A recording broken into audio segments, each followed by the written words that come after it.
Okay, so I poured some water out because it was obviously too much, and I went ahead and added in my onion, celery, peppers. I love sweet peppers, and jalapeno and serrano peppers. And then I'm going to go ahead and add in some salt and pepper and a little bit of Cajun seasoning. Now, people say I use too much salt, so I'm going to try to go a little easy. But when you're using chicken, it's kind of good to put a little bit salt in there because the chicken absorbs the salt pretty good.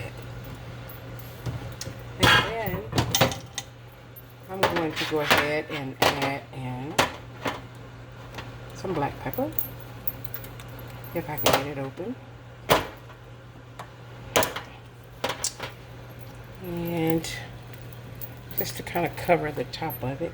It might look like a lot, but it's not, because once you start stirring, it's going to kind of flow in with the rest of everything else. And then I'm going to add in a couple of other seasonings, which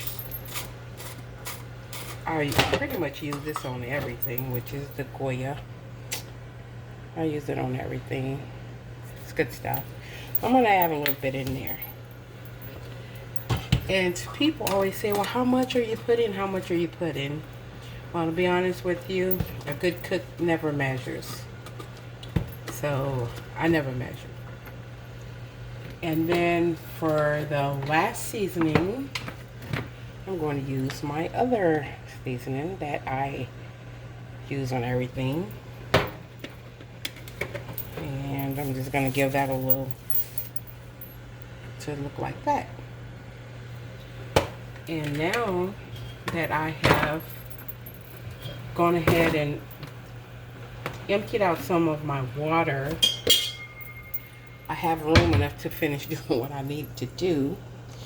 So I'm going to go ahead and add my tomatoes in. Okay. And then I'm going to kind of just stir it around, let everything kind of get introduced to one another. Okay. And I'm going to let this boil probably about an hour before I do anything else to it. So for now, that's all that I have in there. And I'm going to give that about an hour to cook. And when the chicken is almost done, I'll come back and I'll tell you what my next step is. And it's very important to pay attention to how you do the roux for the gumbo, because if the roux is not good, the gumbo is a fail. So I will definitely show you that step. And